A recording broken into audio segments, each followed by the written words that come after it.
Olá, pessoal. Boa noite. Vamos começar a aula de hoje. Bem-vindos.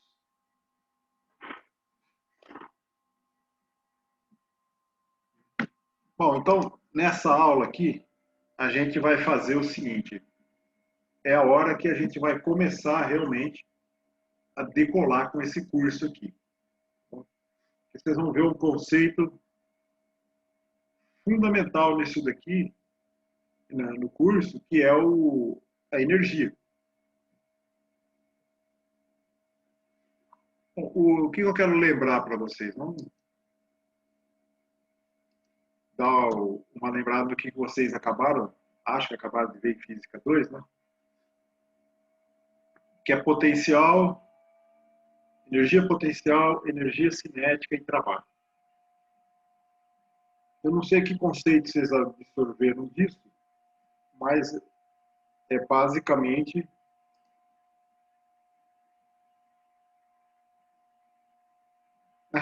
esse negócio do potencial é justamente isso que eu vou falar. É o sinal do potencial. Não é só você que tem dificuldade com isso. Acho que a grande dificuldade vem de quem faz o trabalho. Né? É o sistema que está fazendo o trabalho, é você que está fazendo o trabalho sobre o sistema. Então, vamos começar falando. Basicamente, é o seguinte: eu tenho um sistema e ele está realizando um trabalho. Que trabalho ele realizou? Ele aumentou a energia cinética, alguma parte do sistema está se movendo com velocidade maior. Significa que o sistema fez uma força sobre uma parte do que eu estava considerando o meu sistema e ele adquiriu velocidade. Logicamente, para isso acontecer, ele teve que perder energia. Ele pegou a energia potencial que ele tinha, ou seja, o potencial de realizar trabalho, e transformou isso numa energia cinética, no caso da mecânica. Então, e aí que entra o problema do vetor, né, do produto vetorial, a força por deslocamento. Então, se o meu sistema produz esse deslocamento dr aqui, mas a força que ele aplicou está nessa direção, né, por algum motivo esse movimento está sendo contido por alguma coisa, ou ele já tinha um deslocamento, já tinha uma velocidade, então o trabalho que o sistema vai fazer é simplesmente a componente que está na direção do deslocamento. E aí, agora a gente vai começar a falar, sair do trabalho mecânico. A gente está vindo para vão ter um contato com outras formas de energia. E tudo, no fundo, é a mesma coisa. É tudo energia. Mas por exemplo, eu falo assim, energia, tirando a energia mecânica, que é essa que eu pus aqui, energia elétrica. Na hora que vocês veem essa palavra, o que vocês imaginam de energia elétrica? É o chuveiro elétrico, por exemplo, é a torradeira elétrica. O que você está imaginando disso? Energia térmica. O que é energia térmica e energia química? Essas três que eu falei, e mais a luminosa aqui, estão todas relacionadas com a energia da força eletromagnética, associada à força eletromagnética. Energia elétrica, supor que é uma resistência que está aquecendo, resistência elétrica do chuveiro. O campo elétrico dentro da resistência é que faz os elétrons se moverem. E esse movimento é que aquece.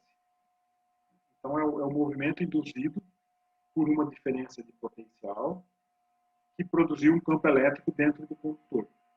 E como no condutor as cargas são livres, elas vão se mover, só que esse movimento dela vai colidir com os átomos do material.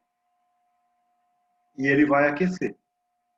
A gente vai ver o mecanismo microscópico da condução mais para frente. Esse aquecimento é uma energia térmica. Mas tem outras energias térmicas. Tem a queima de alguma coisa, por exemplo. É uma energia química. E tem energia química, mas a energia que sai da energia química é quando você rompe ligação. E a ligação é mantida pela força eletromagnética. E mais para frente vocês vão ver que a luz também é originada da força eletromagnética.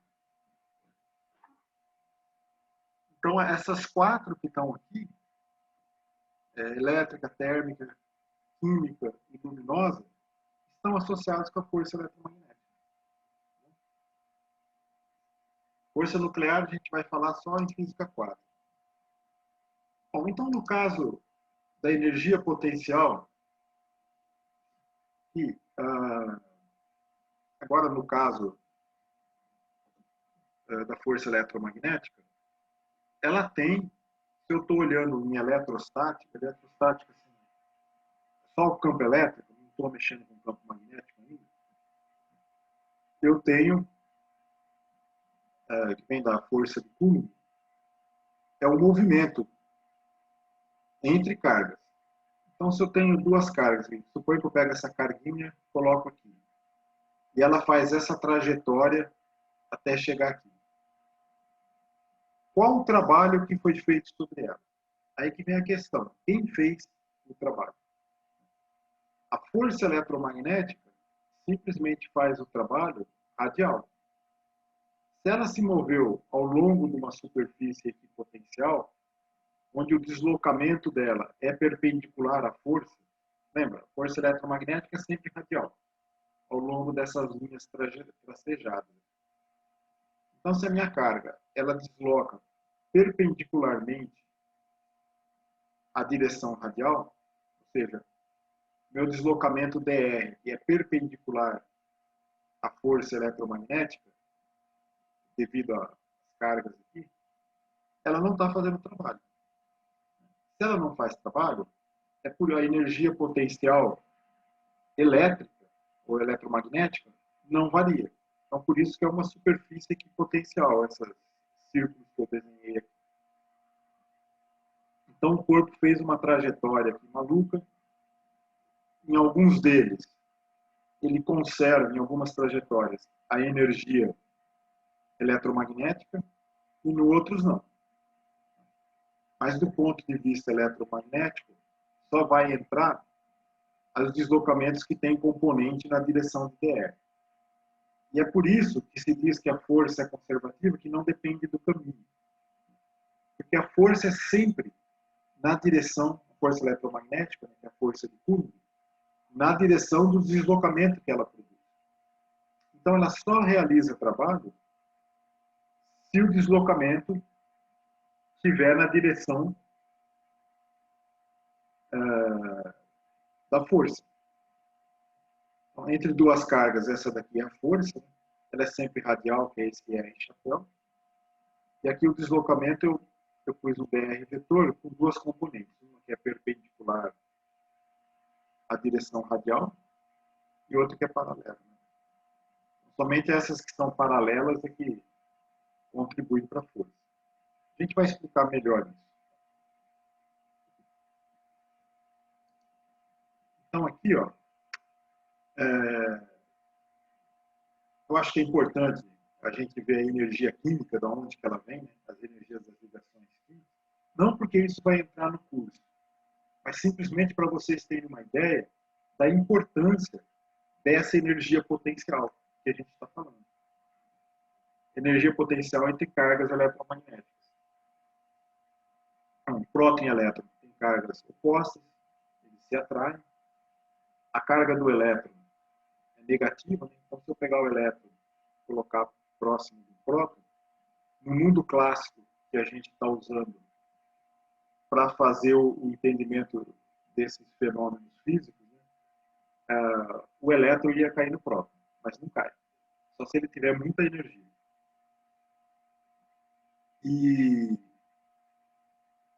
Então a carga do elétron é essa aqui. O campo eletromagnético criado pelo próton vai ser esse aqui.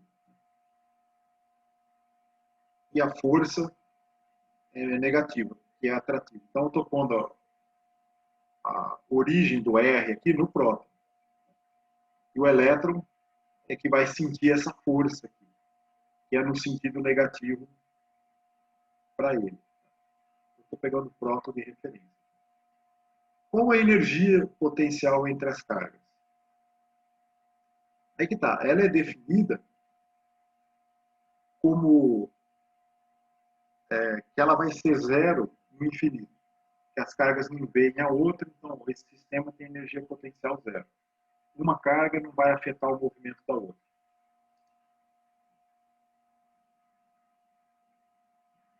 Então, o que é a energia potencial? É menos o trabalho. Então, pego o trabalho e pegar a carga do infinito até R, faço essa integralzinha aqui, que vai ser a integral disso, vai ficar o menos aqui e 1 sobre R. Então, o potencial ele é negativo no caso de próton e elétron. Por quê?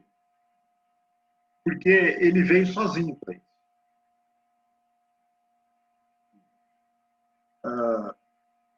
O sistema trouxe ele, foi o trabalho feito pelo sistema que pegou o elétron, sei lá onde ele estava, e arrastou ele até perto do próton.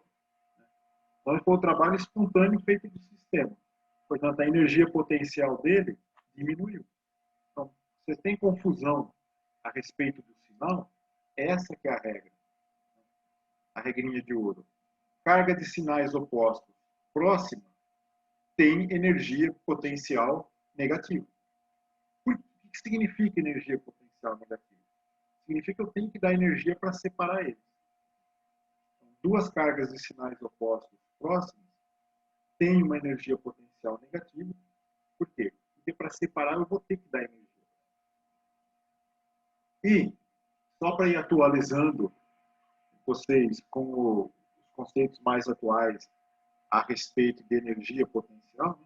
Acho que eu falei um pouquinho na outra aula, mas energia potencial negativa significa que o sistema tem menos energia e tem menos massa.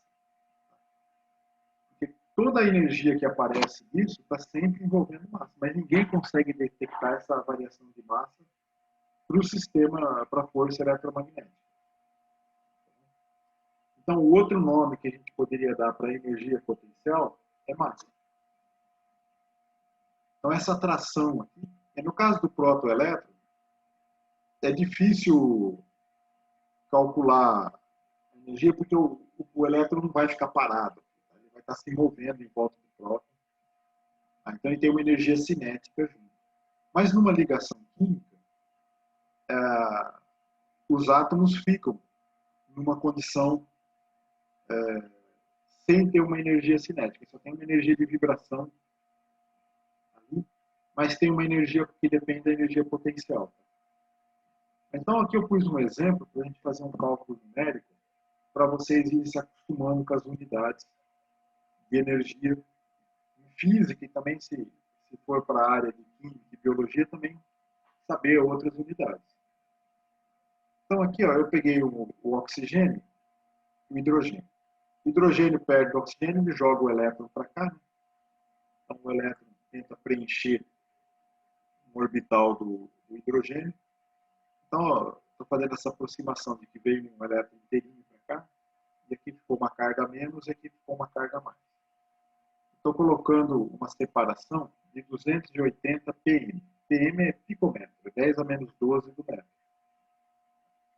E aí vamos calcular essa expressãozinha da energia. Qual que é a energia potencial disso daqui? Da molécula de hidrogênio, desculpa, do átomo de hidrogênio perto do átomo de oxigênio. Então aqui entra o E quadrado, que está aqui, o 4πε0, o ε0 é esse valor aqui, o 8,85 vezes 10 a menos 12, e o R é 280 vezes 10 a menos 12. Então a energia que eu vou ter é 8,24 vezes 10 a menos 19 joules, que é a unidade do sistema internacional. Quando eu estou usando coulomb, metro, newton, eu estou no sistema internacional. Só que esse número muito pequenininho, é ruim de trabalhar. Então, o que o pessoal fez?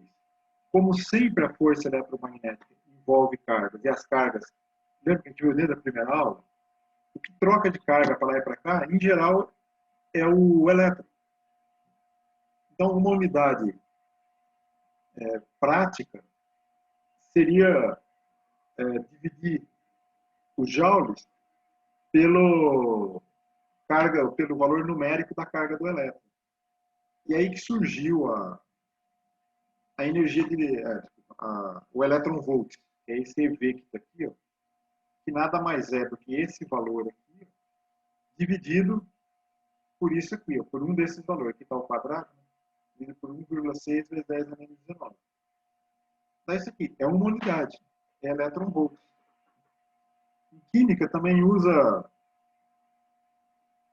em biologia, né, usa também outra unidade, é kilojoules mol. Então, eu pego esse valor e multiplico pelo número de Avogadro. E divido por 1000 para dar o K.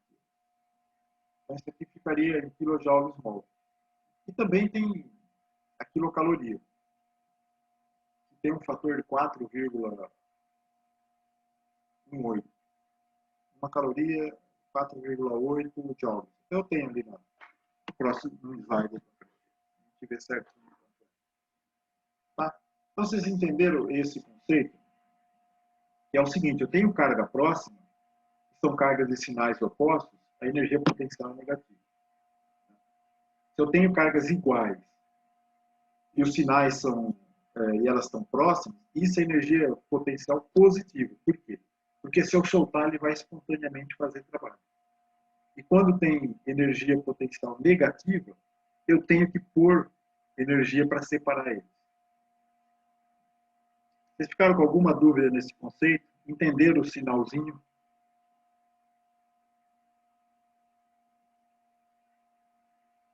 Então, se ficarem com dúvida em como é que faz com esse sinal e essa integral, os limites, lembra sempre que tem que dar, quando que tem que dar negativo e quando tem que dar positivo. Ô, professor, Pois não? no caso o oxigênio ele não é -2? Não, se eu tiver na água é -2, porque aí teria o outro hidrogênio e ele teria pegado outro elétron. Mas aqui, o hidrogênio, só um hidrogênio, ele tem só um elétron. Então aqui é um modelo, como é que se fala? Só para ilustrar para vocês. Não, mas o oxigênio ele tem dois. Mas eu não estou falando na água. Eu só peguei um oxigênio e pus um elétron nele. Então, Ele fala.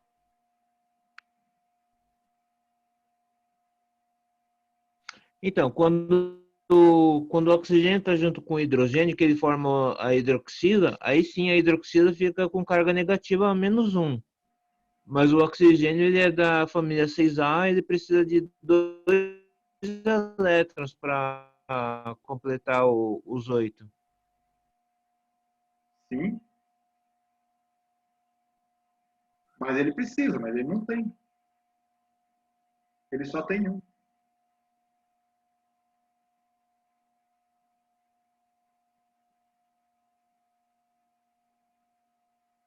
Mas o que eu estou fazendo é o seguinte. Vamos fazer a suposição. Eu vou pegar uma carga menos e pôr a 280 picômetros de uma carga a mais. Tá? Quanto que é a energia?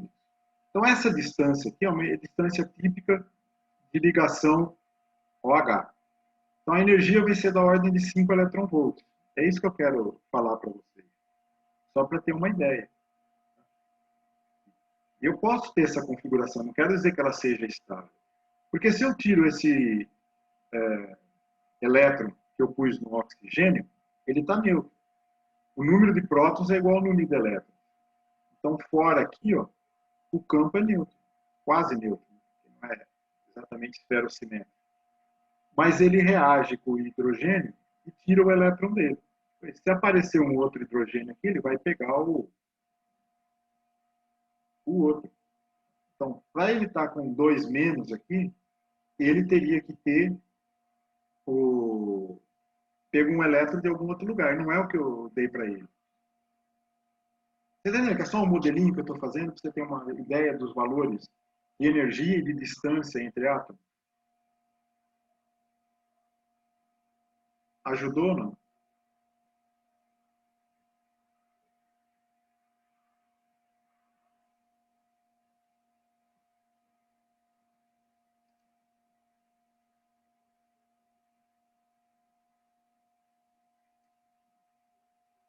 Tá certo ou eu tô errado? Você concordou comigo ou não? Não falou mais nada?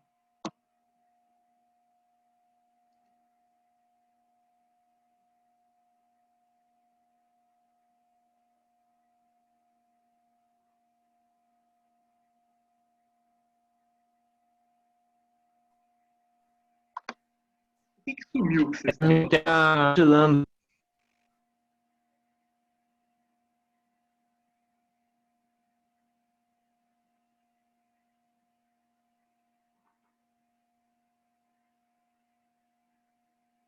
Bom, não sei o que vocês concluíram do que eu estou falando. Mas o hidrogênio só tem um elétron, que foi para o oxigênio. Pronto. Aqui poderia ser qualquer coisa, só pôr uma distância típica entre o próton e uma coisa que tem uma carga de um elétron.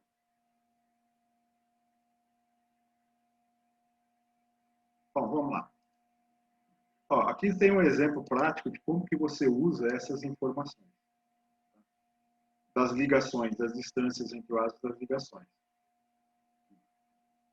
Então, esses valores foram determinados através de reações químicas. Né? Então, é conhecido, por exemplo, a energia da ligação carbono com hidrogênio nessa molécula é 4,25 eletronvolts. Da molécula BO2, tem essa distância, a energia é 5,12. O carbono com oxigênio é 8,28 eletronvolts, que é o CO2. Cada uma das ligações carbono-oxigênio nessa molécula tem 8,28 eletronvolts. E OH, 4,78, e aqui é o OH da água. Qual que é a energia de ligação dela? Então, ó, você viu que lá eu pus 280 pm, mas na água a ligação a distância é 9,5 pm. Por quê? Porque eu tenho mais um hidrogênio, mais um elétron aqui, então o campo é mais atrativo para os dois que estão aqui. Lá eu fiz um modelo com um só. Mas aquele valor 280 lá, nem sei de onde eu peguei aqui. É só para dar uma ideia dos valores de ligação química, tá? O comprimento das ligações. Então, essa reação, ó, se você somar todas as ligações que tem aqui e aqui, aí todas as ligações que tem aqui e aqui, você vai ver que o quê? Que a energia aqui, né, é menor. A energia potencial diminuiu. Mas o número, numericamente, se você fazer a conta, ela vai dar maior. Porque ela ficou mais negativa. Ele se ligou aqui, ó, com mais força.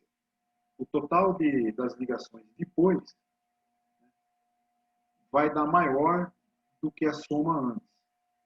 Aí significa, como ela está mais ligada, significa que ela ficou mais negativa e liberou mais energia. É por isso que essa aqui é a energia da combustão do metano. Se você fizer essas contas, vai dar 195 kcal por mol. Tá? Então, toda a energia dessas reações químicas, ela vem da força eletromagnética, da força atrativa que está ali, que é calculada exatamente pelaquela formulinha da energia potencial que está lá. Bom, isso aí é só para dar uma introdução para que servem essas energias que a gente vai começar a calcular, esses conceitos que a gente está calculando e que a gente vai discutir agora. Bom, então, a energia potencial é menos a variação do trabalho, que é essa definição que está aqui. A força é sempre a carga vezes o campo elétrico que existe naquela região.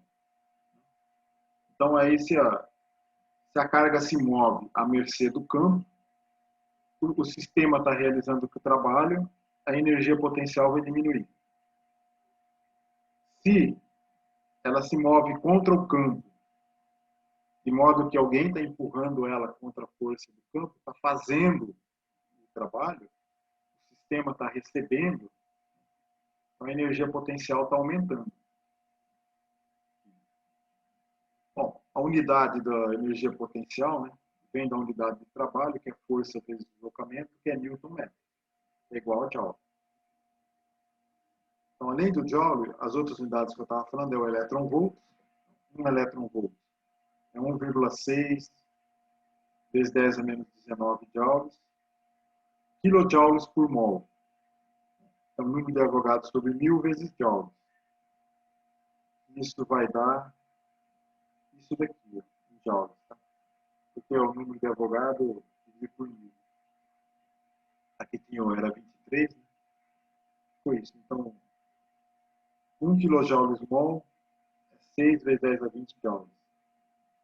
Quilocal por mol é o 4,8, né? Porque uma caloria é 4,1868 joules. Então, se eu pego um elétron-volt, que é o que eu usei na outra, 2 slides atrás, para fazer a conversão da energia de 5,1 elétron-volt em kJ/mol e calorias, eu estou simplesmente usando 1 elétron-volt é 9,5 kJ por mol, que é 23 kcal por mol. Então, eu não vou usar muitas unidades nesse curso. Eu vou ficar mais com elétron-volt e joule. Mas, caso vocês vejam as outras, é unidade de energia também. E aqui está como converter de uma para outra. Bom, então a energia potencial é isso. Ela envolve ter carga em um campo. Só que eu consigo também... Lembra que a gente fez com lei de Coulomb? Era força entre cargas. Ah, mas eu quero saber o campo elétrico. Aí eu vejo a definição de campo elétrico. É simplesmente pegar a força e dividir pela carga de prova. A carga que está uma das cargas que está sentindo a força ali. Então aí veio que, então eu tenho um campo elétrico. Para que eu pôr uma carga nesse campo elétrico, ele vai produzir uma força. Então lembra? O campo elétrico é força por metro. E agora a gente vai entrar numa coisa análoga, só que não é vetorial. A gente tem uma diferença de potencial para essa carga aqui. Se eu dividir a energia potencial por essa carguinha de prova, eu introduzo o conceito do potencial elétrico. Então a gente tem energia potencial e também o potencial elétrico. Aí você fala, mas o que esse potencial elétrico quer dizer? Quer dizer o seguinte, suponha que você tem um fio que está, sei lá, 10 volts. Volts, a gente vai ver, é a unidade de potencial.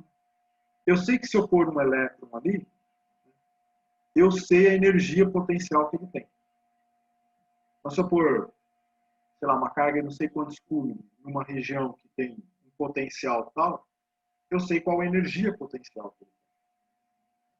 Então, o potencial, ele vai me dizer qual a energia potencial que vai ter ali para uma dada carga que eu vou pôr. Se eu não pôr carga nenhuma, eu só tenho o potencial, eu não tenho energia potencial. Ou seja, eu tenho um potencial de ter uma energia potencial, que é o potencial de realizar um trabalho.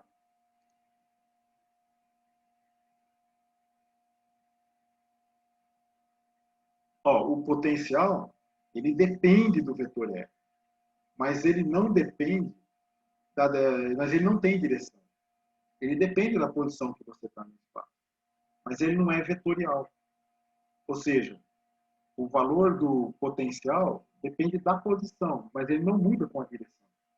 O campo elétrico não, eu podia ter um valor de campo elétrico, mas eu tenho que dar também que direção que o campo elétrico aponta.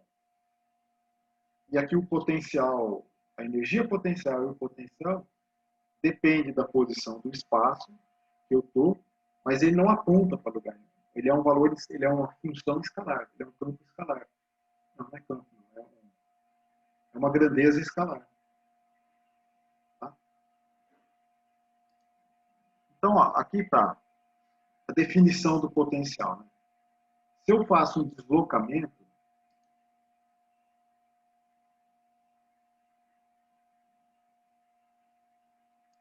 você quer que eu repita? Que parte você quer que eu repita? Você não entendeu.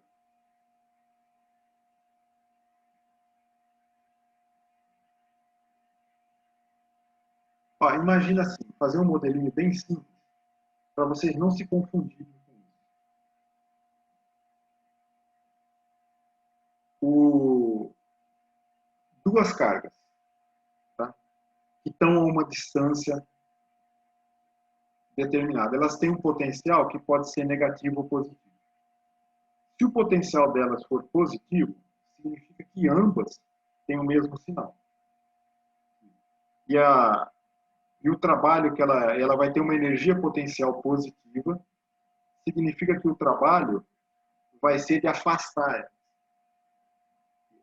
Então, o sistema vai realizar o trabalho de fornecer, de converter a energia potencial que elas têm em energia cinética e fazer elas ir embora, uma se ir longe da outra. Se ela tem uma energia, se elas têm sinais diferentes, a energia potencial é negativa. Significa que, se elas estão paradas nessa posição, tem alguma coisa segurando ali, que é o caso, por exemplo, de átomos, que tem uma eletrosfera, um não chega a entrar no outro, vai ter mantido uma distância entre elas, essa energia potencial negativa exige que eu faça força para separá-las. Entendeu? Essa é a energia potencial. Aí você quer, por exemplo, eu tenho uma carga em Qzão. Qual que é o potencial nesse ponto aqui? É a mesma conta, exatamente, só que eu tiro a carga Qzinha daqui. Eu vou ter só o valor da energia potencial dividido por o Q. Então eu calculo o potencial, é como fazer o cálculo do potencial, mas sem a carga de prova. Entendeu? É a mesma coisa. Só que isso dá uma definição de uma outra grandeza. Então, o que é a definição de potencial? Ou mais, da variação do potencial? Seria a variação da energia potencial dividido por carga. Então, a unidade seria joules por coulomb. E isso é chamado de volts. Então, no sistema internacional, a unidade de potencial é volts. Energia potencial é joules. Potencial elétrico é volts. E do volts vem uma outra definição de campo elétrico, que é bastante usada. Com certeza vocês viram isso. Né? Vocês já viram isso. O campo elétrico. Não é Newton por Coulomb? É, beleza. Mas se eu multiplicar por metro em cima e metro embaixo, metro vezes Newton é a unidade de trabalho, que é joules. E embaixo ficou joules por Coulomb, que é volts. Então, volts metro. Então, o campo elétrico tem unidade de Newton por Coulomb e também de volts por metro. Tá bom? Deixa eu ver aqui. Sim. E aí vem, quem que é esse dV? É o du sobre Q. Então é só tirar o Q daqui. Aí se eu tenho um caminho, tudo bem, mas a variação do potencial por um deslocamento dr depende do campo. Lembra, lá no primeiro slide que eu pus uma carga positiva com os anéis em volta, que eu chamei de superfície equipotencial? É equipotencial porque em qualquer ponto dela, o campo é perpendicular ao dr. Então eu não tenho dV, dV é zero. Então eu posso andar toda aquela superfície e eu não estou alterando o meu potencial. Ok? Vamos ver mais um exemplo. Eu sei que esse conceito é chatinho.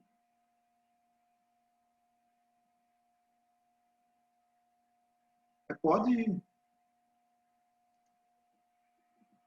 Então, aqui que eu estou falando, ó, acho que você está se referindo a esse aqui, esse ponto P. Né? Se eu vou de A a B, é uma variação de potencial. Mas o potencial eletrostático ele é definido no infinito sendo zero. Então, se eu trago uma carga Q, Qzinho, até esse daqui, né, ela veio do infinito a P. De modo que lá no infinito era zero. Então, na hora que eu tiver a expressão do campo aqui, eu tenho só que tomar ela do infinito até ali. Quanto que ele está valendo. Então, aqui, esse U de P aqui, é quando ela veio do infinito até aqui. Mas, se ela faz um caminho qualquer, numa posição que ela já tinha, de A a B, aí é só uma variação do potencial. Vocês estão confusos ainda? Vamos mais um exemplo e ver se ajuda. Vamos pegar o seguinte, olha. Eu tenho uma carga aqui. Isso tem a ver com o sinalzinho lá. Você sempre faz confusão. Por duas cargas positivas. Inicialmente nessa posição. Então, a força que a carbona Q produz na Qzinho é nesse sentido aqui. E aí eu deixo isso, ela solta, ela vai se acelerar aqui até no infinito. Vai, se não tiver atrito com nada, está no vácuo, no espaço, por exemplo. Ela vai adquirir uma velocidade e vai embora com essa velocidade. Se não tiver nada para atrito com nada, não interagir com mais nada, ela vai embora. Então, qual foi o trabalho que ela fez? Foi da posição R que ela está até infinito. Força vezes o dr'. Dr' aqui para dizer que não é esse, né? Que é a variável de integração e esse aqui é o limite da integral. A força entre as duas cargas, constante de Coulomb, Qzão, Qzinho, sobre R quadrado. Aqui dentro. Aí eu vou integrar isso infinito. Tá? Aqui eu escrevi a força, aqui é R chapéu sobre R2, e o dr vetor, que estava aqui. É o dr, R chapéu, mais R de θ, θ chapéu. O produto da força com o dr é sempre positivo. Tá? Por quê? Porque é a força produzida pelo campo e o deslocamento que ela está produzindo. Então, aqui vai ficar o dr, só esse dr aqui, que é o que ficou aqui com linha, para não confundir com o limite da integral. Todos os produtos vetoriais desse R chapéu com esses outros dá zero. Então, o que vai ser o trabalho? É a integral disso. A integral de 1 sobre R2 é menos 1 sobre R. De R é infinito. Então, infinito, 1 sobre infinito é zero, aí vai ficar com menos 1 sobre R, que ficou positivo. Então, trabalho realizado pelo sistema. Então, a força ali pegou, empurrou a outra, realizou o trabalho. Então, o sistema sofreu uma variação ΔU do potencial. Quanto que ele perdeu de energia potencial? Exatamente o trabalho. Então, a variação do potencial é menos ΔU é menos o W, trabalho. Isso é claro, né? Se ele realizou esse trabalho, é porque ele tinha energia potencial para fazer esse trabalho. Então, a energia potencial dele diminuiu. Toda ela virou energia cinética da carguinha Q. Tá? Então, qual que é a energia potencial que ele tinha na posição R? Ele tinha exatamente esse valor aqui. Esse é o potencial que ele tinha na posição R. Porque ela veio do infinito até ali. Essa é a energia que ela tinha. Foi colocada ali, né? Quem fez a força para pôr, aí que tá, né? Não foi eu, por enquanto. Só fiz o desenho aí. Mas alguém tem que fazer a força para pôr duas cargas de sinais iguais perto. Então, com essa expressão aqui, ó, trazendo de infinito até R, do potencial, ela dá positivo. Então, o U no infinito é zero.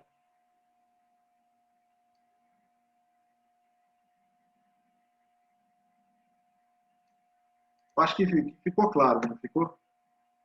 Isso daí. Lembra, sempre que tiver com dúvida é o seguinte. carga positiva próxima é potencial positivo. Não, carga positiva não. Carga de mesmo sinal próxima é potencial positivo. Carga de sinal oposto próxima é energia potencial negativa. Esquece os sinaizinhos aí. Não pensa muito nisso. Quer dizer, pensa se conseguir, se não ficar confuso. Bom, então, quem que é a diferença de potencial? O potencial elétrico, não a diferença de energia potencial. A diferença de potencial. É só não pôr aquela carguinha na frente. É a mesma coisa. Então, se eu for fazer a conta, pegar de infinito e trazer aqui, eu agora não sei quanto que é a carguinha que está lá. Mas, se essa aqui for positiva, o potencial é positivo. Por quê? Porque se eu pôr uma carga positiva, vai dar positivo. Se a carguinha que eu pôr ali for negativa, vai dar negativo. Então, o potencial perto da carga positiva é positivo. O potencial perto de uma carga negativa é negativo. E ponto.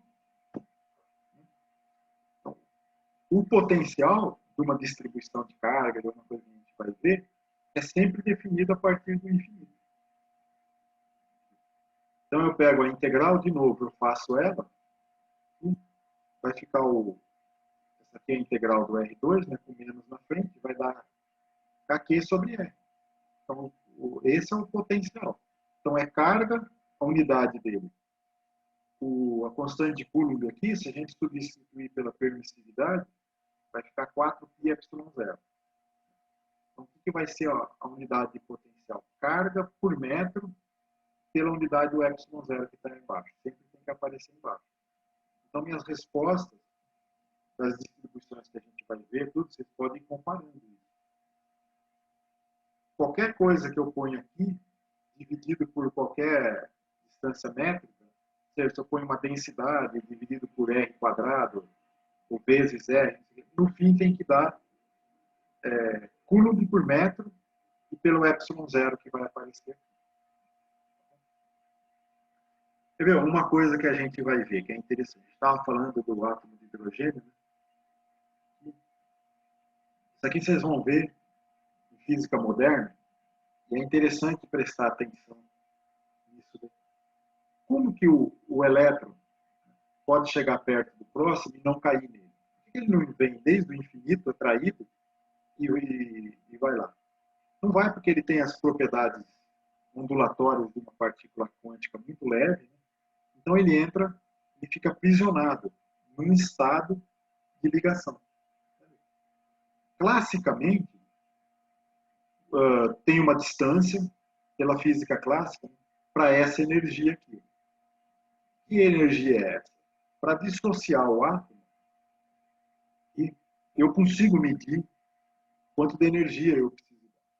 Então, para separar o próton do elétron, eu preciso dar 13,6 elétron-volts. Isso no átomo de hidrogênio. Então, qual que é a energia potencial dessa ligação? É a mesma continha que a gente fez antes, né? Só que agora a gente tem energia potencial. Eu quero saber o raio. A que distância ele está? Só que essa resposta aqui, ela está assumindo esse cálculo que o raio, que ela estaria parada aqui. Só estaria essa distância, mas não está, ele está girando aqui, ou seja, ele tem energia cinética. Então, a gente está pegando toda a energia dele e usando para calcular, estimar. É um chute. De que ordem seria o raio do átomo de hidrogênio? Se toda a energia de ionização dele fosse somente devido à energia potencial. Então a gente faz a conta aqui, ó, quero saber quanto que é o R. Então põe o K, constante de Coulomb, 9 vezes 10 a nona. A carga do elétron ao quadrado. Eu estou pondo R para cima e U para baixo. É 13,6 elétron-volts. Eu vou converter para joules. 1,6 vezes 10 a menos 9 joules por elétron-volts. Essa conta vai dar 10 a menos 10 metros, que é 1 ano. Só que o raio do átomo de hidrogênio é a metade. Por quê? Porque, na verdade, a energia potencial, devido à distância deles, é metade do valor. Aí vocês vão ver em física moderna, na hora que você calcular a energia cinética dele aqui, para ele estar orbitando, e a força centrípeta contrabalançar a força elétrica, isso é no modelo clássico. Vai chegar que a energia cinética dele é igual ao potencial, então, e isso vai dar o meio Angstrom de raio, que é a metade disso. Tá? Não se preocupe muito com isso, vocês vão ver lá para frente. Eu só estou falando que o raio que a gente tira dessa conta é 1 Angstrom, porque a gente assumiu que toda a energia que ele tem aqui é só a distância, não entrou em conta a energia cinética.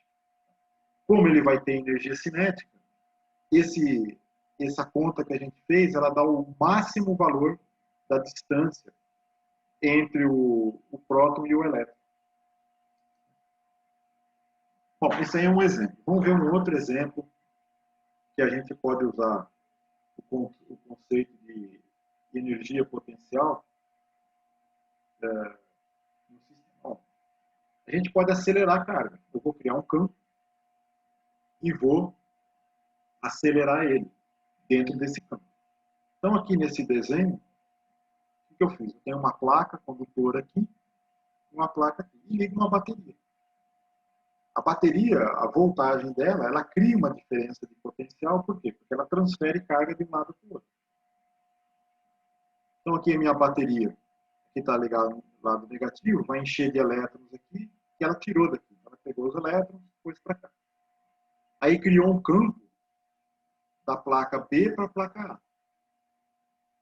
Aí, se de algum modo eu consigo pôr um elétron, que pode ser, por exemplo, se aquece essa placa, aí a vibração térmica dos átomos dá uma batidinha no elétron, ele fica aqui, uma energia muito baixa aqui perto, e é presa, atraído pelo campo, pela força daqui. Ele sai com energia zero e vai chegar nessa placa. Mas suponha que eu ponho uma questão na prova e falo assim, qual que é a energia cinética desse elétron? O que vocês vão fazer? Se você não pensar muito, você fala assim, bom, vou ter uma força, força é a aceleração vai ser o campo elétrico dividido pela massa. Ou seja, a carga do elétron vezes o campo elétrico é a força. Eu divido pela massa, eu vou ter a aceleração. E aí eu calculo pela distância de A até B, com que velocidade ele vai chegar lá. E aí calculo a energia cinética. Só que se você usar o conceito da variação da energia potencial e de potencial, isso fica assim, olha. Qual que é a energia potencial, a variação da energia potencial que ele vai sofrer aí dessa placa para TS? Bom, o ΔU é menos o trabalho, que é isso aqui. O ΔV é essa integral que está aqui sem o Q, então põe o Q em evidência, ficou o ΔV. Então, o DDP aqui é diferença de potencial. Então, o ΔV vai ser isso aqui, que vai ter unidade de volts. O campo é volts metro, então eu sei, como o campo é constante aqui, né? Eu sei que esse campo vai ser simplesmente... Aí se eu faço, vamos fazer integral. Eu vou fazer integral do ΔV de E de A até B. Então, o E está num sentido, o deslocamento está no outro. Isso aqui fica positivo, tem menos aqui na frente. Eu vou de A a B. Como o campo é constante, eu pus ele para fora, né? De A a B é simplesmente a distância, de A a B integral. De A a B de dr. Então, vai ficar E do segmento AB.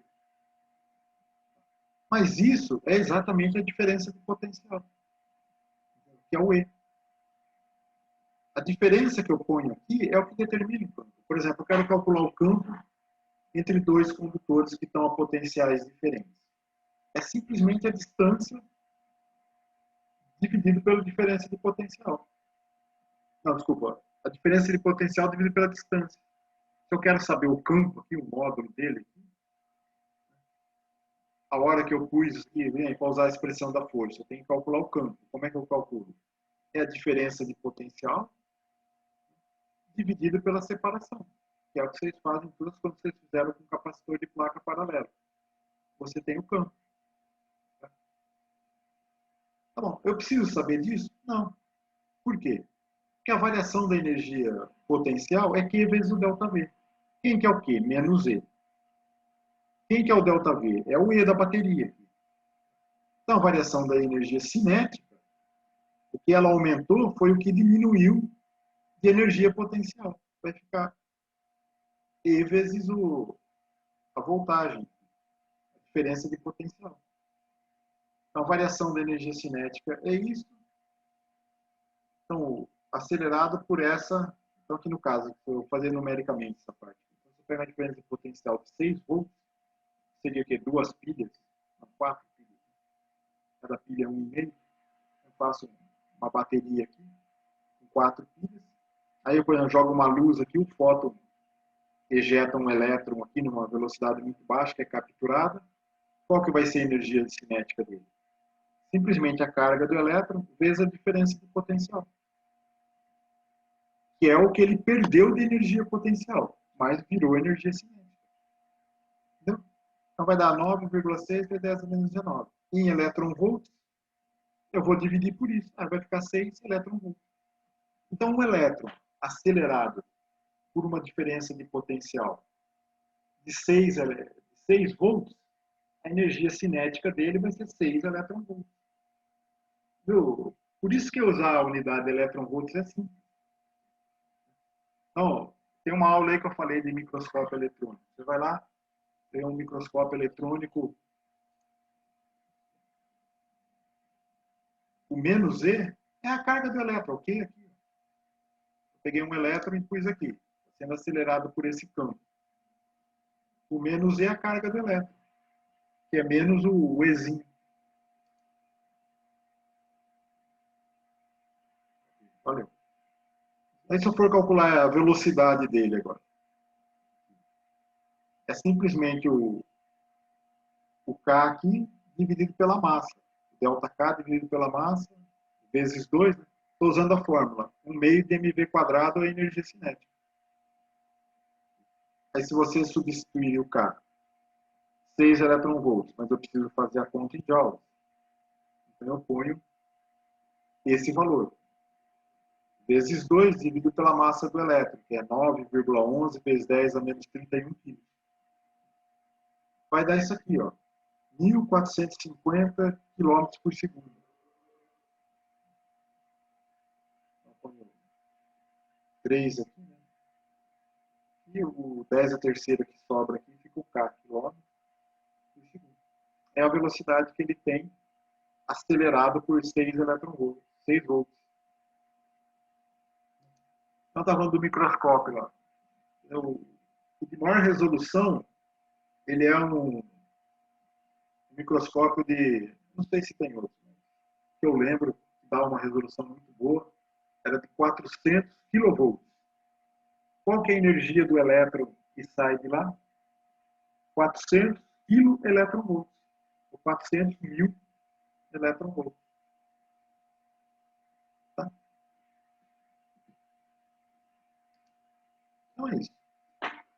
Então agora, o que eu preciso para trabalhar com isso? Bom, eu preciso saber a energia potencial de uma distribuição. Por que eu preciso saber isso? Porque suponha que eu quero carregar uma esfera. É uma esfera condutora, eu quero pôr carga lá dentro. Qual a energia que eu vou precisar? Toda vez que eu configuro uma distribuição de carga, ela tem uma energia, que é a energia que eu gastei para montar ela, se tudo for carga do mesmo sinal. Né? Então, suponha que eu quero pôr carga negativa, pôr elétron numa esfera condutora. Eu ponho 1, facinho, 2, 3. Chega uma hora que o campo que ela criou vai empurrar de volta a outra, que vai ficando cada vez mais difícil. Então, se eu quero pôr uma carga lá, qual a energia que eu vou ter que gastar? Então, existem duas modos de fazer isso. Por exemplo, eu posso fazer discretamente, se eu conhecer essas cargas, tem um arranjo específico de cargas. Aí a energia potencial dessa configuração de carga eu faço assim, ó, entre duas delas, né, 1 e a 2, seria isso. Porque 1 que é 2 dividido pela separação delas. Só que eu faço isso para todas elas. Então, se eu faço a soma de 1 a n no índice de uma, Jn no índice da outra, dividido pela separação delas, aí eu vou contar 2 vezes as separações. Se eu fizer de 1 a n, eu tenho que dividir por meio. Ou eu percebo que eu preciso realizar somente metade das contas. Então, um de índice vai de 1 a n e o outro pega todos os índices maior que i. Então, o i é 1, o j começa a dar 2, 2, 3, 4. Aqui é 2, o j começa a dar 3, 4. Aí eu faço a conta mais rápido. Mas isso aqui é para uma configuração discreta de cargas. Então, a expressão geral seria essa aqui. O potencial, a energia potencial, não é o potencial, a energia potencial de uma distribuição de carga é dado por isso. Aí, se eu quero trazer uma carguinha do infinito até aqui, ó, aí que vem qual a energia que eu vou precisar, qual vai ser a energia potencial dela para pôr lá. Esse aumento da energia potencial é o trabalho que eu vou ter que fazer. Eu vou aumentar o potencial do sistema, a energia potencial do sistema, e vou diminuir a minha, que está fazendo o trabalho de trazer essa para cá. Então, para não ter que fazer a conta para uma carga Q específica, entra o cálculo do potencial. Esse é em volts, esse aqui é em joules, esse é em volts, que é simplesmente esse dividido pela carga. Então, eu tenho uma distribuição de carga que pode ser discreta, ou pode ser uma distribuição qualquer, que eu descrevo por uma densidade volumétrica de carga, e aí eu faço essa integralzinha. O que mudou para o cálculo do campo? Isso não é vetorial. Isso depende de ponto a ponto, mas aqui não tem um vetor. Então, essa conta é muito mais fácil de fazer do que calcular o campo elétrico aqui fora, depois fazer a integral sobre o campo para calcular a diferença de potencial. Só que isso funciona sempre? Não. Lembra que quando a gente calculava por Coulomb, a gente ia calcular o campo elétrico produzido por uma distribuição? Aí, se eu fosse algumas configurações, eu conseguia fazer a conta usando uma integral. Assim. Outras eu precisei da lei de Gauss para fazer. Aqui é a mesma coisa. Algumas distribuições eu posso calcular o potencial e outras a gente vai usar, acho que é só no fim da aula que vem que a gente vai fazer um exercício onde você tem que calcular o campo primeiro. Você usa a lei de Gauss, que é mais fácil calcular o campo. Depois você calcula o potencial fazendo a integral de vir do infinito até naquele ponto.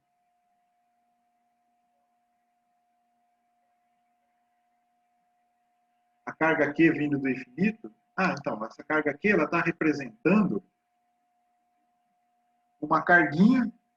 Eu tenho uma distribuição aqui e eu quero saber qual o trabalho que eu vou ter que fazer para trazer essa carga até aqui.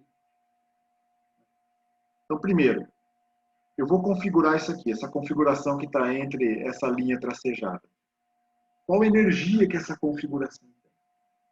Quanto de energia eu vou gastar para fazer isso? Então, é essa conta aqui que eu faço. Então, U da distribuição, esse D de distribuição. Aí eu quero trazer mais uma carga Q para cá.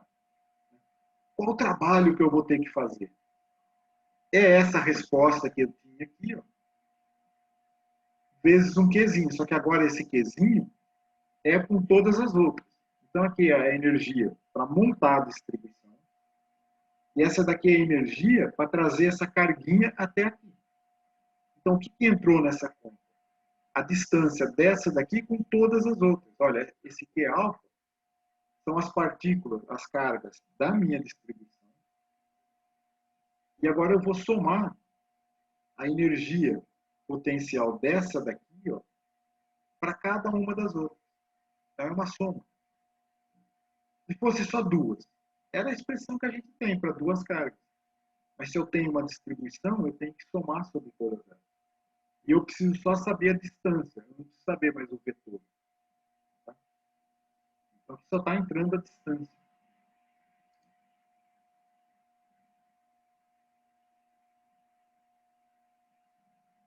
Então, aí que vem. Aí é mais útil, primeiro, saber a energia é importante, porque você vai ter que saber se é possível você criar tal distribuição que você está querendo.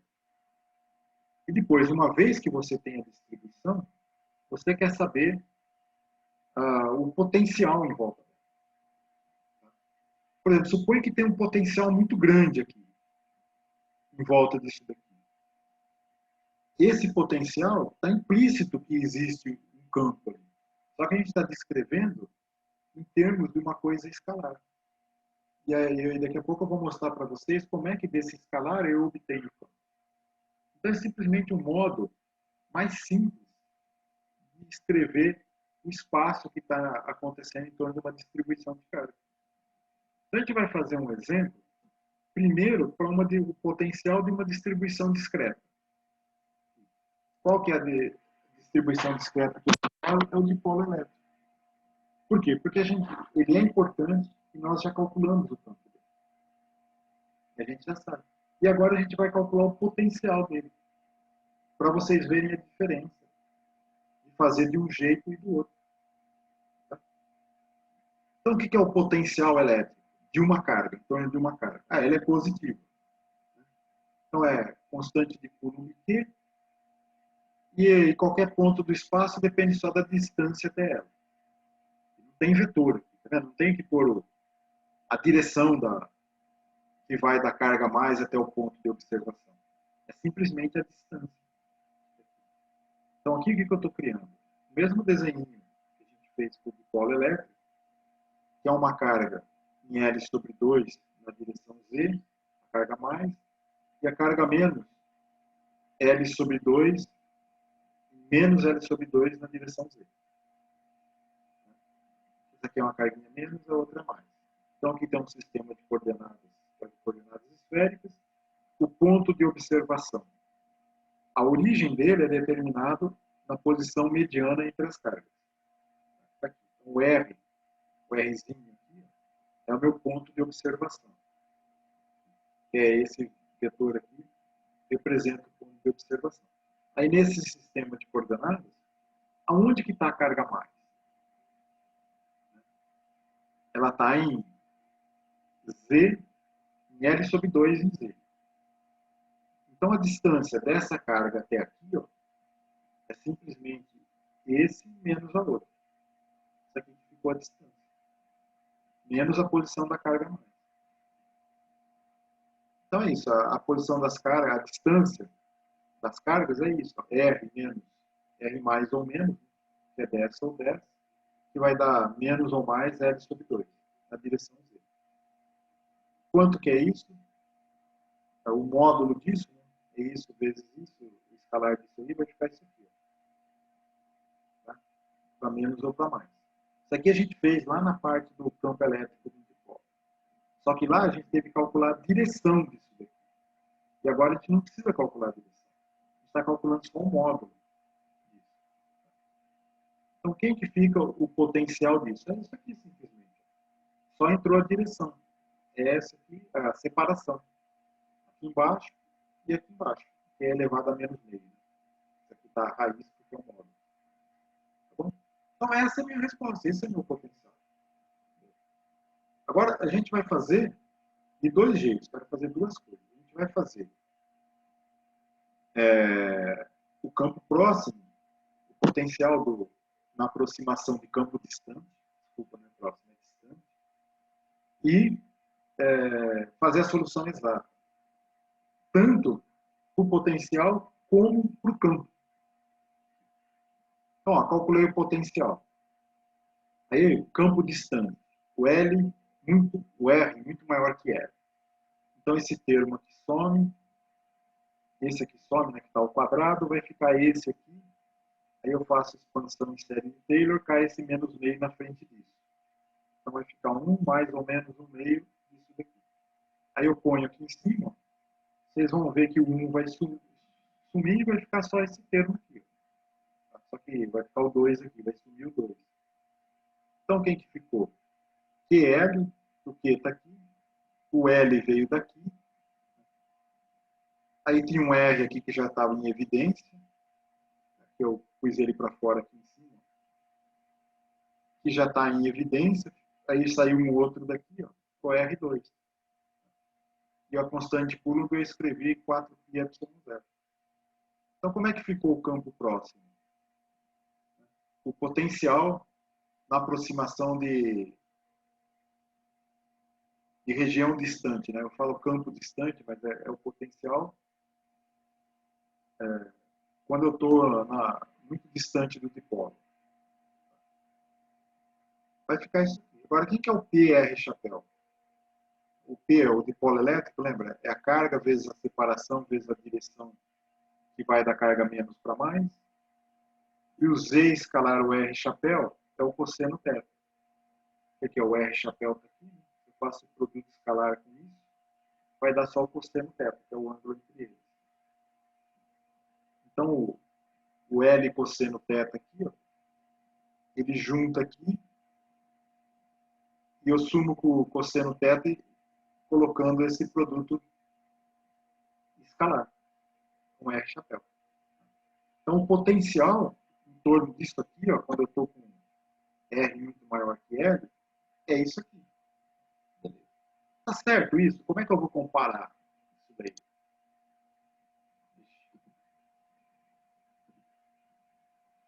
E eu troquei a ordem. Não, eu fiz. Então esse aqui é o potencial de campo da região distante. Mas a gente pode fazer a solução exata.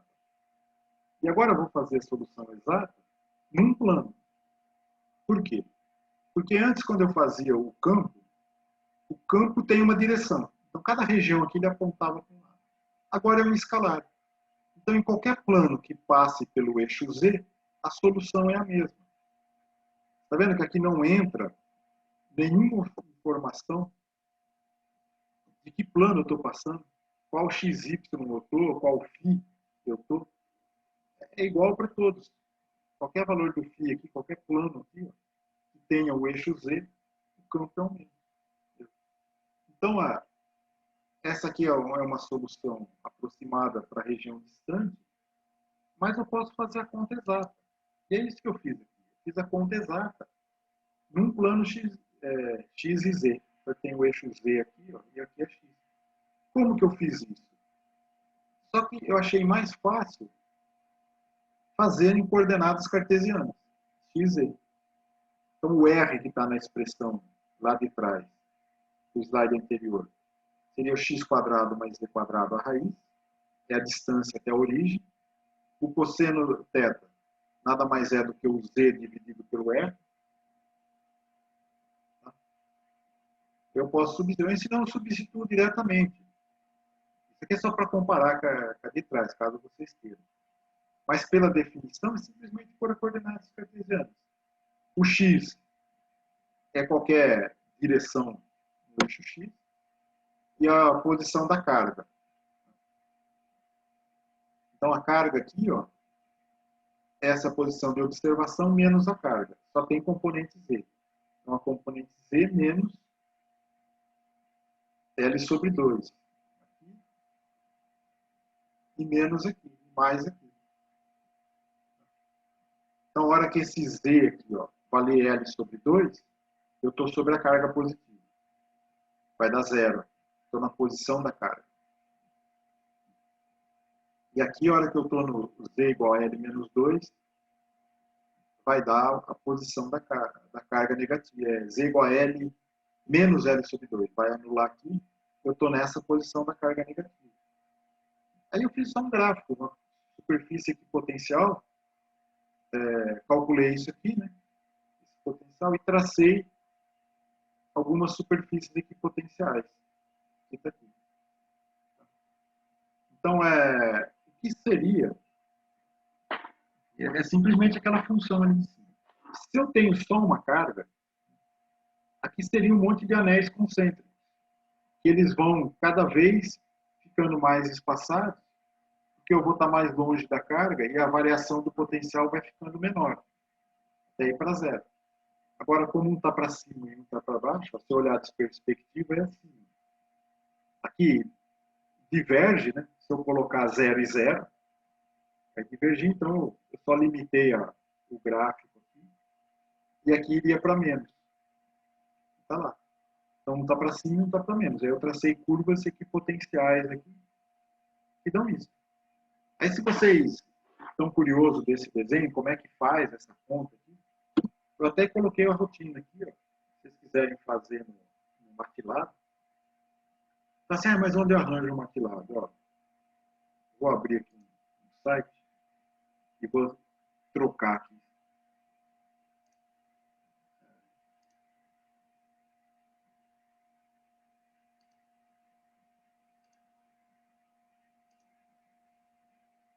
Aí, ó, aqui a USP tem uma versão antiga do MATLAB de 2015 que vocês podem... Vocês estão vendo aí? Não sei se compartilhou direito, espero que esteja aí. Então, aqui tem informação como é que vocês conseguem usar. Vocês conseguem usar isso de qualquer lugar, desde que vocês façam uma conexão VPN. No estudo de física, no site do Centro de Computação da Física, o CC, ele explica como é que faz isso. Se entrar no site do Centro de Computação aqui da Física, eu acho que ele explica como é que faz isso. Comunidade, pesquisa, graduação, serviços. Comissão de IEF, comissão de recursos. Bom, tinha um negócio de informática. Vocês procuram aqui, ou vocês mandam um e-mail para o pessoal do Centro de Computação, que em algum lugar, quer ver, aqui está o e-mail deles, em algum lugar eles explicam como a... Professor, na página que você havia mostrado, especificava que alunos de pós-graduação que tinham acesso, mas não especificou alunos da graduação. Sério? No Mas site os meus alunos de graduação usam. Então, são alunos de iniciação e os de pós, que podem acessar o VPN. O VPN, mas não o MATLAB. Não, o MATLAB é para qualquer pessoa da graduação. Só demora um pouquinho para... Tá ali no título. Aqui, ó. Alunos de pós-graduação. Eu li errado, então, desculpa. Mas o... Não é. Mas eu sei que aí no Instituto de Física tem o Penassar. Bom, vocês não podem ir aí, né? O pessoal está falando para só o... Aí, ó. Alguém usa, só usar o Cisco Connect. Bom, em todo caso, eu deixei a rotina aqui. Vou voltar lá.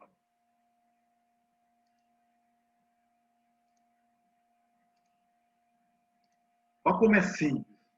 Tá vendo? Fazer aquela conta.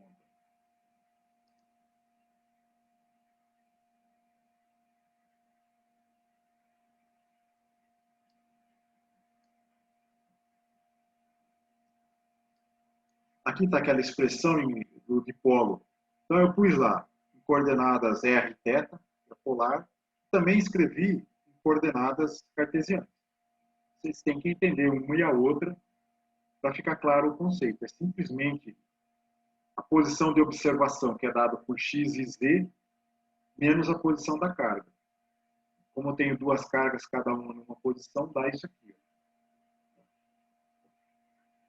E aqui eu fiz assim, ó, essa função do MATLAB criou um grid, e ele tem de menos 2 a 2, com 0,2 ela é 400. Então é uma matriz de 400 por 400 posições, uma carga na posição meio, aqui o L é igual a 1, né? Essa conta que eu vou fazer. A carga mais, plus aqui, está em Z menos meio, que é esse termo, e o outro está aqui, calculo essas raízes aqui, ó, inverto e pronto. É só isso aqui, tá vendo? Esse é meu potencial. Todo o resto aqui é só para fazer o plot. A única coisa que vocês devem estranhar é que eu pus um ponto 0,5. Isso aqui é só para na posição da carga isso não divergir. E ela ficar uma figura com o máximo ali sem ter que cortar. Mas se tiver paciência de brincar com isso, você vê o que acontece se você mudar esse valorzinho. Então, uma criou de contornos com 30 curvas de nível, superfície equipotenciais, e a outra criou aquela figura 3D. Então, se a gente voltar aqui, ó, vamos tentar entender aqui. Cada uma dessas linhas, o potencial é o mesmo. Então, se eu andar nessa linha aqui, eu não estou realizando trabalho nenhum. A minha energia potencial não está mudando. Se a minha energia potencial não está mudando, significa que a força é perpendicular ao deslocamento. Então, o meu campo elétrico ele é perpendicular a essas linhas. Então, aqui, ó, da carga mais para menos. O campo vem aqui. Então, ele é perpendicular a essas linhas. Aonde eu estiver aqui, eu sei que o campo é perpendicular à linha. Então, porque a unidade que eu usei, ó, aqui está indo de menos π a π. Então, normalizei por V0. O kq sobre L. Eu fiz em função de kq sobre L. Pus o L em evidência aqui, ó. Tá vendo? Tá aqui de dentro. Tirei o L para fora. Então, ficou x dividido por L e o z dividido por L. E o campo ficou em função do V0. Ele está normalizado por V0. Ou seja, eu dividi o campo por kq sobre L. Para ficar. Por que ele vai até esse valor aqui? Porque é aquele valorzinho que eu limitei aqui em cima. Senão ele iria até infinito. Você não vê nada disso. Ele vai para infinito. Você tem que limitar isso de algum jeito. Então aqui está o programinha para vocês brincarem, se tiverem tempo. Bom, o que eu estava falando? O campo tem sempre que ser perpendicular à curva de nível. A superfície equipotencial. Isso é o mesmo que dizer que o campo é o gradiente do potencial. Como que a gente vai mostrar o gradiente do potencial?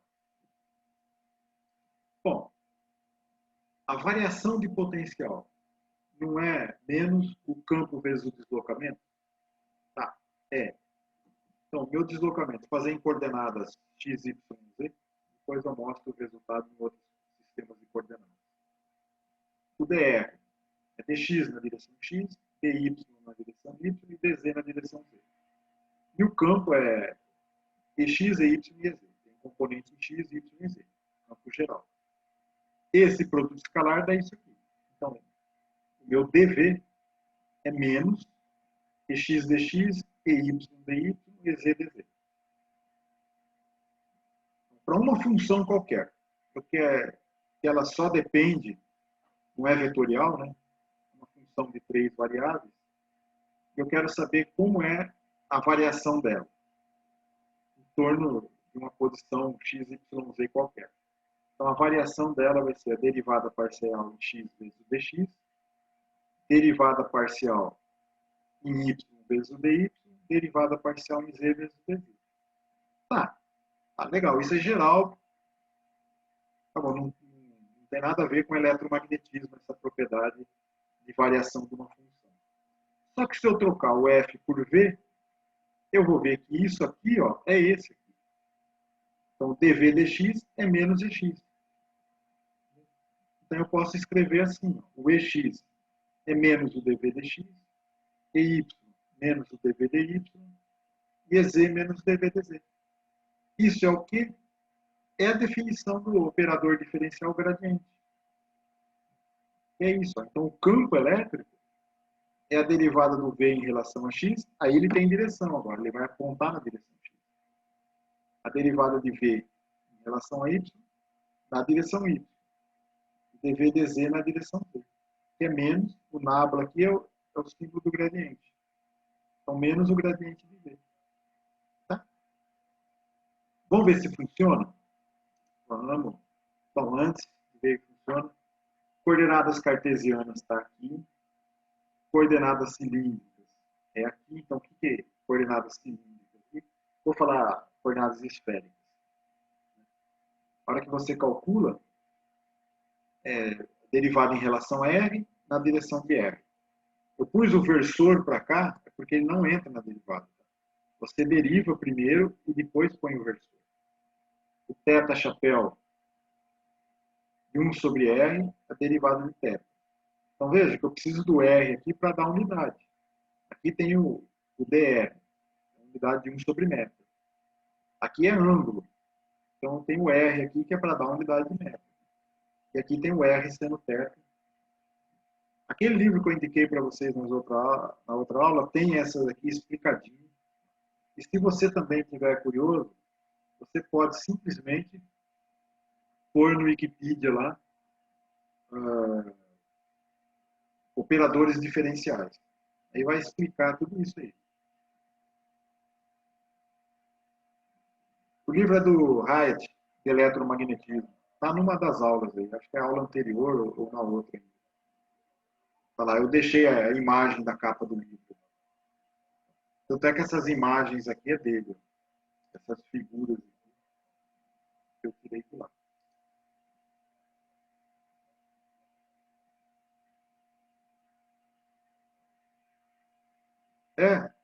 Tem vários livros que tem. Isso aí entra na capa, na contracapa de vários livros. Assim, eles têm exemplos dessas coisas. Então, o que eu quero fazer para vocês são dois exemplos. Um usando coordenadas esféricas. Lembra o campo distante, o V na região R maior de L, que a gente calculou? Lá, vamos aplicar esse diferencial aqui. E nessa solução exata que eu fiz o gráfico ali, a gente vai fazer com esse grande aqui. Então, a gente vai calcular o campo do dipolo nas duas regiões que a gente já calculou usando a Coulomb, né? A gente vai calcular agora fazendo o gradiente do potencial que a gente obteve. Então, aqui, ó. Esse aqui é o campo, desculpa, é o potencial elétrico. Eu escrevi errado aqui, desculpa. É potencial de um dipolo elétrico. Não, tá certo, é o campo, porque eu vou calcular o campo pelo gradiente agora. Então, o potencial está aqui, né? É o dipolo vezes o versor na direção de observação, dividido por isso, e eu vou calcular esse gradiente aqui. Bom, nessa função, só tem o θ, que aparece aqui nesse produto, ele está embutido, aqui vai dar o cosseno θ, né? E o R. Então, o meu potencial ele só depende de R e θ, não depende de φ. Então, a derivada em φ vai ser nula. Eu tenho só que derivar as derivadas parciais aqui em θ, em R e θ. Então, como é que vai ficar o campo de R? É igual a menos, então menos aqui.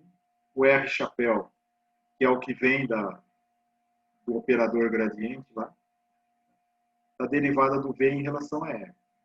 Menos o θ chapéu 1 sobre R, que é do operador gradiente, da derivada em θ. Então, quanto que é a derivada do V em relação a R? Ó, o R está aqui, ó, R quadrado. Eu vou derivar isso. Então, ó, vai ficar o 2 para cá, R a 3 embaixo. Fica menos 2, R ao cubo. Tá, legal. Agora vamos calcular em relação ao θ. Em relação ao θ, o θ está no R chapéu, ele está aqui dentro. A derivada do R chapéu em relação a θ é o θ chapéu. Eu já demonstrei em alguma aula, porque o R é seno θ, cosseno φ, seno θ, seno φ, cosseno θ. Derivado em θ, eu vou derivar o que depende do θ, vai ficar o θ chapéu. Aí eu ponho junto, ó, eu tenho essa daqui com essa. E o menos que está aqui na frente. Então vai dar isso. Agora eu quero comparar com a expressão do campo distante, da aproximação que a gente fez. A gente fez em aula essa aproximação, até comparamos com o site da Wikipedia, lá qual é que era o valor que dava, né? Que é esse aqui. Só que como é que eu vou daqui para cá? É só substituir isso. Você pega o P e você decompõe ele em componente radial e componente polar, na direção do teta-chapéu. Que é essa decomposição aqui. Aí você substitui aqui, ó, tem um menos aqui, vai ficar o 2 aqui na frente, que é aquele, e vai sobrar esse. Que é o campo que a gente tem. Vocês ficaram com dúvida nessa decomposição aqui, ou em alguma outra coisa? Acho que vocês nem sabem o que perguntar, né? Vocês devem estar meio...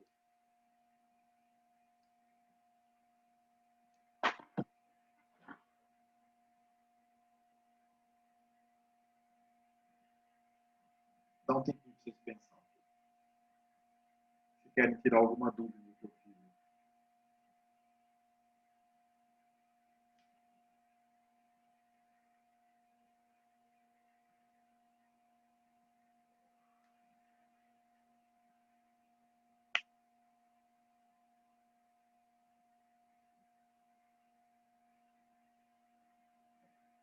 Vou continuar aqui. Agora, ó, aquela foi o potencial que a gente tinha calculado quando eu estou muito distante do dipolo. A gente chegou no campo de dipolo elétrico. Agora eu vou fazer a solução exata que a gente tinha feito também. Só que eu calculei o potencial exato em termos de x e z, no plano x e z. E eu vou fazer o gradiente desse potencial em x e z. Então, agora é mais simples. A derivada, o gradiente é simplesmente menos a derivada do v em relação a x na direção x, derivada do v em relação a z na direção z. O v em x e z é isso aqui. Ó. E agora eu vou derivar. Só para derivar isso, eu vou usar a regra da cadeia.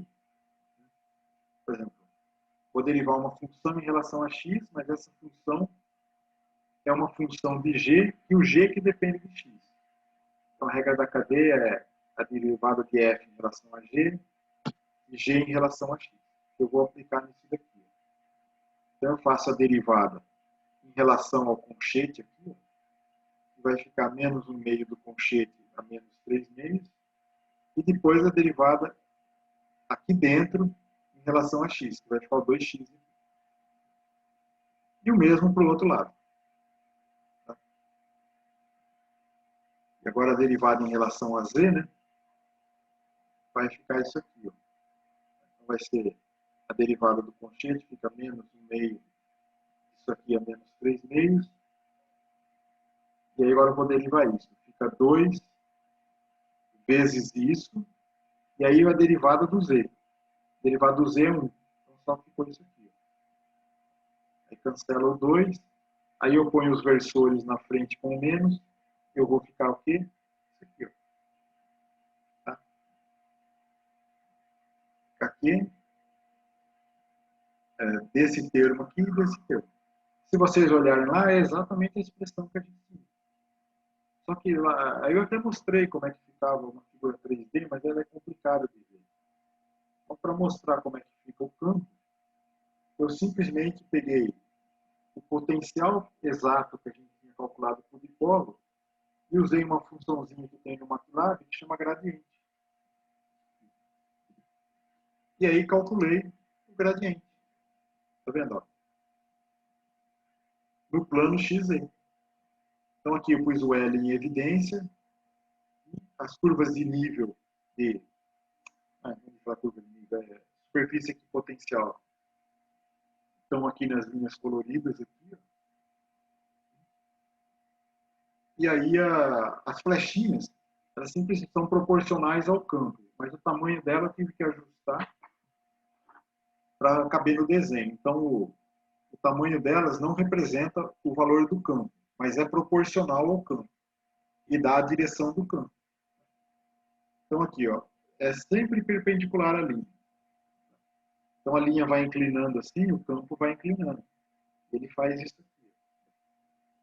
Se vocês lembrarem o desenho das linhas de campo, aí você vê que aqui não dá para ver, porque se eu colocasse uma amplitude do campo, que eu visse a seta aqui fica muito confuso, fica muita informação. Tá bom?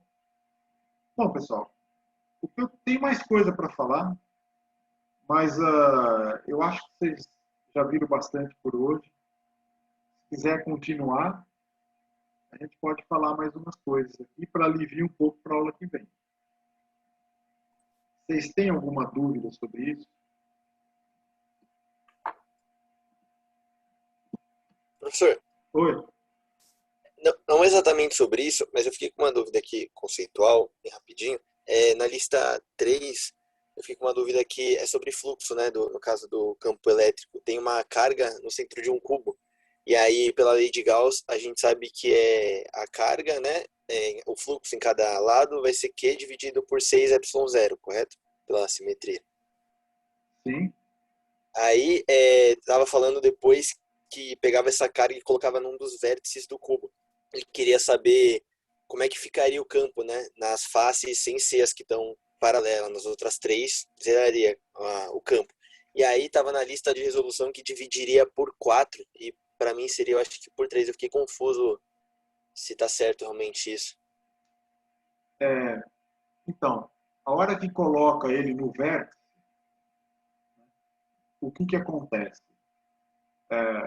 Os lados que estão tocando na carga, o fluxo é zero.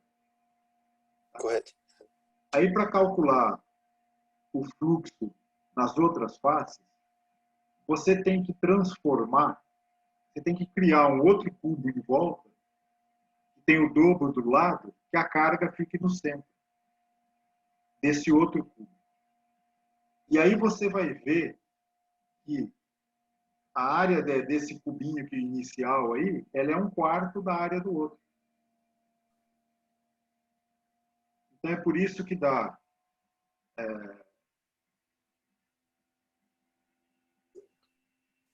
dava Entendi. dividido por Por quê? 24, né? Exatamente. Então, porque é Q sobre 6 daquele cubo, desse cubo grande que você calculou agora. E o lado dele é 2A. Entendi. Eu fiquei confuso com o argumento de simetria de...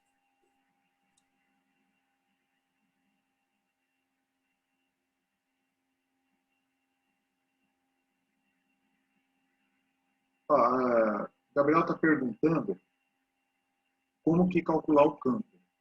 Se seria fácil. Não ficou muito clara a função do operador diferencial. Então, o que acontece é o seguinte. Os conceitos matemáticos e as abordagens teóricas, elas vão evoluindo. O foco aqui não é encontrar o campo do dipolo elétrico. Mas eu estou usando o dipolo elétrico como um modo de introduzir o uso do gradiente. Mas, se você for calcular, por exemplo, eu quero calcular o campo elétrico do dipolo. Dá um trabalhinho você fazer pelo campo. Mas pelo potencial que não leva em conta o vetor, é fácil. É só a posição da carga e os potenciais a partir dessas cargas. É só somar isso. E aí você quer saber o campo. Você faz o gradiente. Você tem a solução exata. Só que vai ter situações e você precisa saber disso. Vocês querem ver um exemplo? Na próxima aula eu vou dar exemplo do porquê que você faz isso. Então você tem uma configuração qualquer, você calcula o potencial, que é muito mais fácil você calcular ele, para você saber o comportamento de uma carga lá dentro. Tá? Por exemplo, aqui eu tenho o campo, aqui tem umas curvas de equipotencial, ela podia ter qualquer formato, e eu calculo o campo. Eu vou repetir isso na próxima aula, mas deixa eu só falar um pouquinho aqui. Isso aqui é um caso. Eu vou calcular o potencial de um anel. É só essa conta aqui. E ele sai aqui. Quando a gente fez para o anel o campo elétrico, a gente só conseguia calcular no eixo. Ele, lembra? Só ao longo do eixo X. Agora dá para calcular em qualquer plano que passe pelo eixo X, pelo eixo do anel. Então, esse plano XY aqui é arbitrário, esse plano azul, por exemplo. Esse aqui é simétrico, então não tem diferença. E aí, só substituindo isso, eu chego nessa integral. Aí vocês falam, não tem que fazer integral? Não, não precisa fazer, é só fazer ela numericamente. É só uma integral de 0 a 2π. Que é o que eu fiz aqui. Eu joguei isso aqui, fiz ela numericamente. Olha como que vai ficar o potencial do anel. Né? Então, o que você vê aqui? Lembra que a gente viu o campo que ele virava aqui dentro, que ele passava pelo zero? Ó, nessa região, a curva de potencial está muito distante. Então, aqui é zero. Ó. Essa superfície laranja aqui é uma região de potencial constante. Eu não tenho campo aqui. E aqui ele fica para lá. Aqui tem até a rotininha de como é que você faz numericamente essa integral. E aí eu faço o gradiente dele, como é que fica o gradiente? E tem o campo aqui dentro. Isso aí eu vou explicar melhor. Vou fazer com mais calma na próxima aula. Mas se vocês quiserem, eu posso fazer agora. Vocês ficaram com dúvida nisso aqui? Assim, na outra aula tem muita coisa. Se eu adiantar um pouco agora, talvez a gente consiga terminar antes das 11. Então, ó, carreguei um anel, tá? PQ sobre R. A única coisa que eu tenho que calcular é isso, o elemento de carga aqui. Densidade do anel desalinear. É a carga total sobre a circunferência, é o lambda. Então, lambda A deteta, esse deteta aqui, ó, me dá o elemento de carga, aqui, ó, o A deteta. O A deteta é o segmento aqui, né?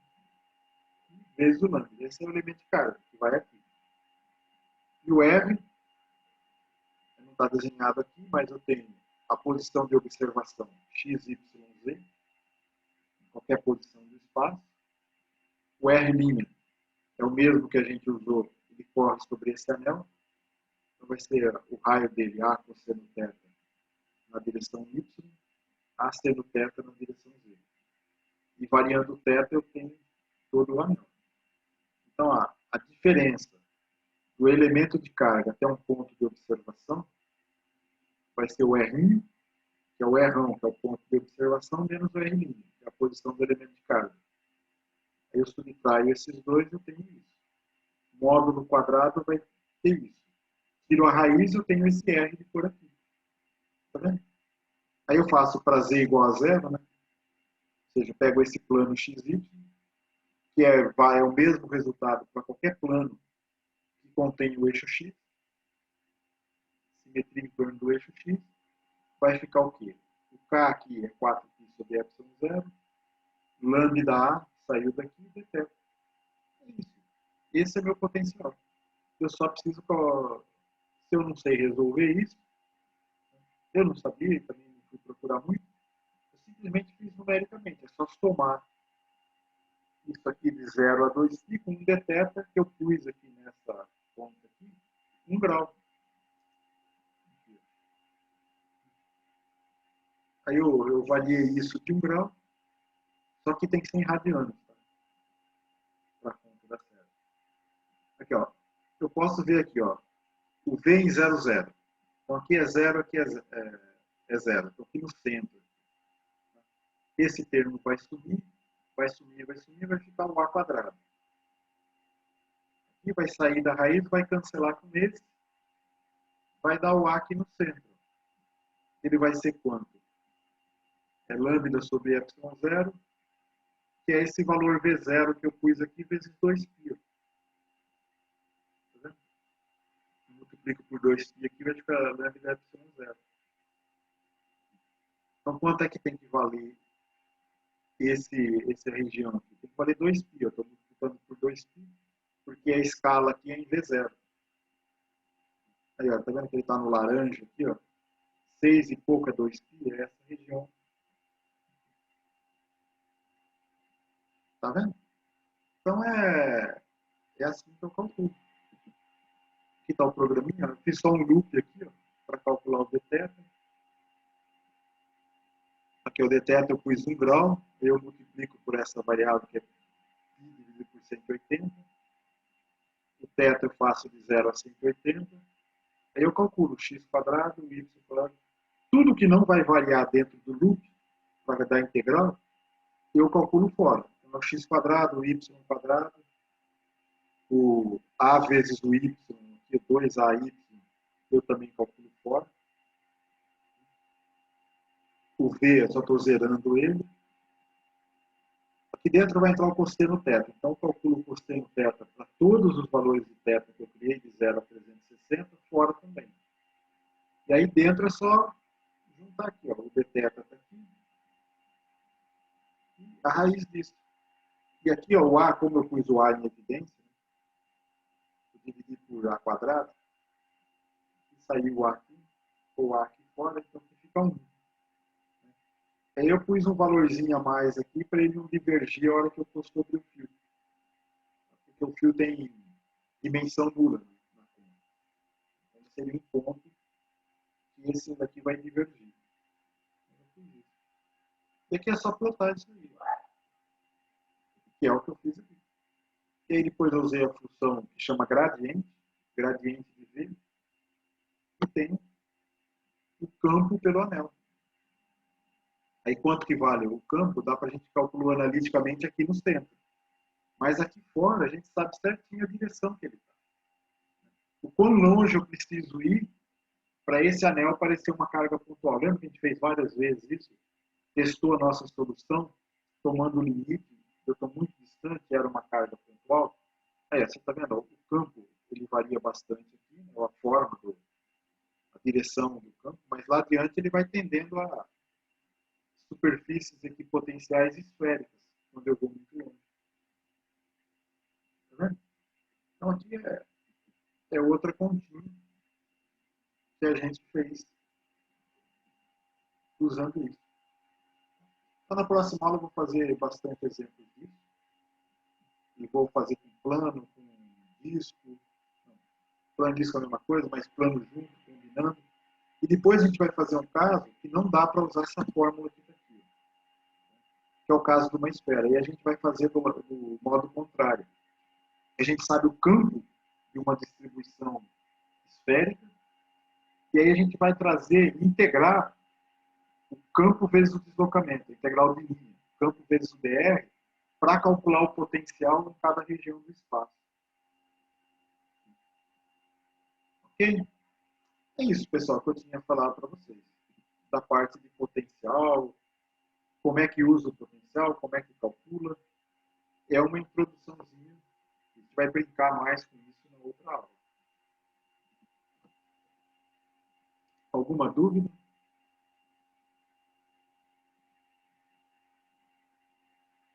É isso, pessoal. Boa noite. Obrigado pela atenção de vocês. Espero que eu tenha ajudado e não complicado.